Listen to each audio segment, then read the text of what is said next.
నంద్యాల జిల్లా జూపాడు బంగ్లా మండలం మండ్లెం గ్రామంలో ఇది మంచి ప్రభుత్వం కార్యక్రమాన్ని నిర్వహించారు. ముఖ్య అతిథిగా నందికొట్కూరు ఎమ్మెల్యే గిత్తా జయసూర్య హాజరయ్యారు. రాజకీయాలకు అతీతంగా ప్రజలకు సేవ చేయడానికి ఏర్పడ్డ ప్రభుత్వం ఎన్డీఏ ప్రభుత్వం అని ఎమ్మెల్యే అన్నారు.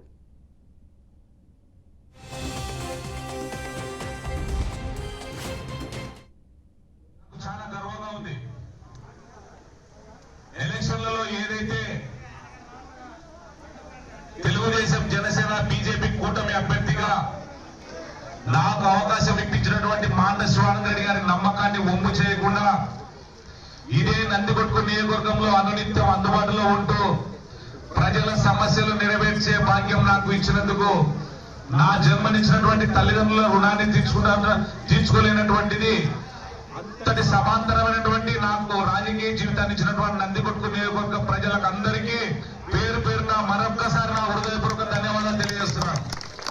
నేను ఈ రోజు ఈ మాట గర్వంగా ఎందుకు చెప్తున్నానంటే నందికొట్కూరు నియోజకవర్గంలో రాష్ట్రంలో తెలుగుదేశం ప్రభుత్వం వస్తుందో రాదో తెలియదు కానీ నందికొట్కూరులో తెలుగుదేశం పార్టీ రాదు అన్నటువంటి నాయకులను చంప చెల్లమనిపించి 10,000 మెజార్టీ ఇచ్చిన మీకు నా జన్మాంతరం రుణపడతానని చెప్పి